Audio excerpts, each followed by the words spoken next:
മുഖത്തിൻ്റെ അഴകു വർദ്ധിപ്പിക്കാൻ പുഞ്ചിരിക്കുള്ള സ്ഥാനം എടുത്തു പറയേണ്ടതില്ലല്ലോ. ചിരി മനോഹരമാകണമെങ്കിൽ പല്ലുകൾ നന്നാവണം. എല്ലാത്തിനുമുപരിയായി ഭക്ഷണം ചവച്ചരയ്ക്കാൻ നമ്മെ സഹായിക്കുന്നത് പല്ലുകളാണെന്ന കാര്യവും മറക്കരുതേ. നല്ല പല്ലുകൾക്ക് ദന്ത സംരക്ഷണം കൂടിയേ തീരൂ. ആഹാരത്തിൻ്റെ അവശിഷ്ടങ്ങൾ പല്ലുകളിൽ പറ്റിപ്പിടിക്കാതിരിക്കാൻ ശ്രദ്ധിക്കണം. 2 നേരം പല്ലുകളെ ശുചിയാക്കേണ്ടത് നിർബന്ധമാണ്. മനുഷ്യ ജീവിതത്തിൽ 2 തവണകളായി പല്ലുകൾ മുളയ്ക്കാറുണ്ട്. ശൈശവപ്രായത്തിൽ ശിശുക്കളിൽ ആദ്യം മുളയ്ക്കുന്ന പല്ലുകളെ പാൽപ്പല്ലുകൾ എന്നാണ് പറയുന്നത്. 20 പല്ലുകളാണ് ഇപ്രകാരം മുളയ്ക്കുക. കുഞ്ഞിന് ഏകദേശം 6 മാസം പ്രായമുള്ളപ്പോഴാണ് ആദ്യത്തെ പല്ല് മുളയ്ക്കുന്നത്. പിന്നീട് 2.5 വർഷം കൊണ്ട് 20 പല്ലുകളും പ്രത്യക്ഷമാവുകയും ചെയ്യുന്നു.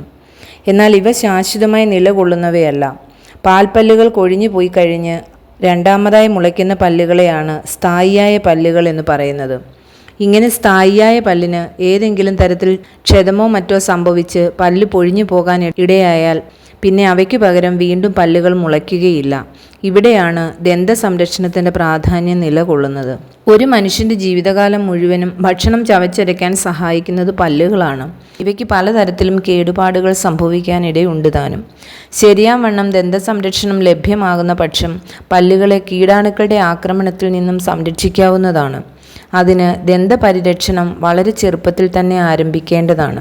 മുഖസൗന്ദര്യത്തിൽ ദന്ത സംരക്ഷണത്തിൻ്റെ പ്രാധാന്യത്തെക്കുറിച്ചാണ് ഇതുവരെ സൂചിപ്പിച്ചത്. ഇനി പല്ല് വൃത്തിയാക്കേണ്ടുന്ന സമയം, രീതി എന്നിവയൊക്കെ ഒന്ന് പരിശോധിക്കാം. രാവിലെ കിടക്ക വിട്ട് എഴുന്നേറ്റാൽ ഉടൻ തന്നെ പല്ല് തേക്കുന്ന രീതിയാണല്ലോ മിക്കവരും സ്വീകരിച്ചിട്ടുള്ളത്. എന്നാൽ നമ്മളിൽ ചിലർക്കെങ്കിലും ഉറങ്ങി എണീറ്റാൽ ഉടൻ കാപ്പി അല്ലെങ്കിൽ ചായ ശീലമായിട്ടുണ്ടാവും. രാവിലെ ഉന്മേഷത്തിനൊരു ചായ അല്ലെങ്കിൽ കാപ്പി. എന്നാൽ പല്ല് തേച്ച് വൃത്തിയാക്കിയതിന് ശേഷം പോരെ ഈ കാപ്പി കുടി? പല്ലിൻ്റെ സംരക്ഷണത്തിന് ഇതാണ് നല്ലത്. പല്ലിൻ്റെ സംരക്ഷണത്തിൽ മോണയും സംരക്ഷിക്കേണ്ടത് ആവശ്യമാണ്. വിരലുകൊണ്ട് മോണ നന്നായി തേച്ച് വായ വൃത്തിയായി കഴുകുക. ബ്രഷ് ചെയ്യുമ്പോൾ മുകളിൽ നിന്ന് താഴോട്ട് എന്ന രീതിയിൽ ദിവസവും ബ്രഷ് ചെയ്യാൻ ശ്രദ്ധിക്കണം. പല്ലുകൾ തമ്മിലുള്ള ഇടവിൽ സ്ഥിതി ചെയ്യുന്ന അഴുക്ക് പുറന്തള്ളപ്പെടാൻ സഹായിക്കുമെന്നതിനാലാണിത്. ഓരോ തവണത്തെ ഭക്ഷണത്തിന് ശേഷവും വായയിൽ വെള്ളം കുലുക്കുഴിഞ്ഞു തുപ്പി വായ വൃത്തിയായെന്ന് ഉറപ്പുവരുത്തുക. രാവിലെ പോലെ തന്നെ രാത്രി കിടക്കാൻ പോകുന്നതിന് മുമ്പും പല്ല് വൃത്തിയാക്കേണ്ടതാണ്. രാത്രി ഭക്ഷണത്തിന് ശേഷം ഇതൊരു ശീലമാക്കുക. ഭക്ഷണ പദാർത്ഥങ്ങളുടെ അംശം പല്ലിനിടയിൽ രാത്രി മുഴുവൻ സ്ഥിതി ചെയ്യുന്നത് കീടാണുക്കൾ പെരുകാനിടയാകുമെന്ന് പ്രത്യേകം ഓർമ്മിക്കുക. എങ്ങനെ സംരക്ഷിക്കുന്നു എന്നതിനെ ആശ്രയിച്ചാണ് ദന്തനിരയുടെ ആരോഗ്യം നിലനിൽക്കുന്നത്. സുന്ദരവും പ്രകാശിതവുമായ പല്ലുകൾക്ക് ആരോഗ്യം, സൗന്ദര്യം എന്നിവയുടെ കാര്യത്തിൽ വലിയ പ്രാധാന്യമുണ്ട്.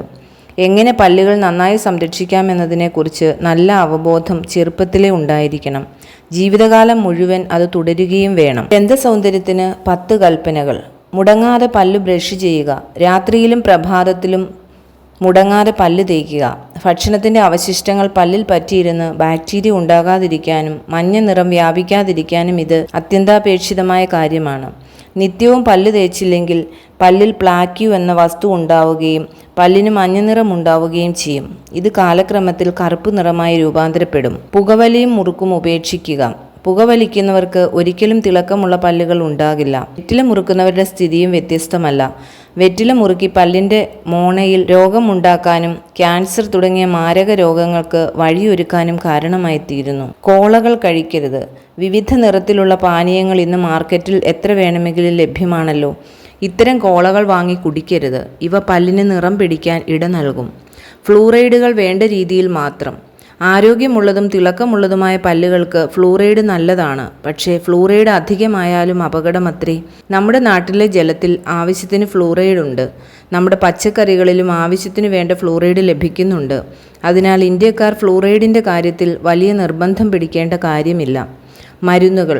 ഗർഭിണികൾ ടെട്രാസൈക്ലിൻ ഗ്രൂപ്പിൽപ്പെട്ട ആൻറ്റിബയോട്ടിക്സ് ഉപയോഗിക്കരുത്.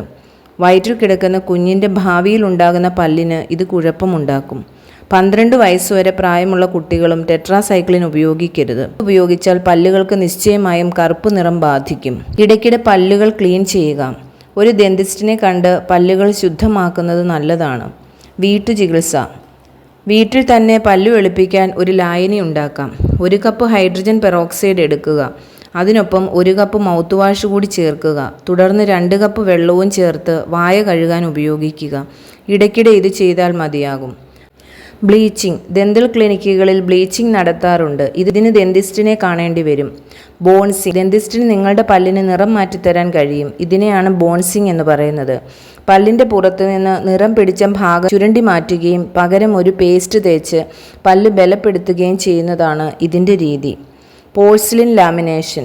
സാധാരണ ഇനാമിലിനേക്കാൾ കട്ടി കൂടിയ പോഴ്സിലിൻ പല്ലിൻ്റെ പുറത്ത് തേച്ച് പിടിപ്പിക്കുന്ന രീതിക്കാണ് ലാമിനേഷൻ എന്ന് പറയുന്നത്. പല്ലിലെ ഒരു ലെവൽ ആദ്യമായി മാറ്റുന്നു, തുടർന്നാണ് പോഴ്സിലിൻ തേച്ച് പിടിപ്പിക്കുന്നത്.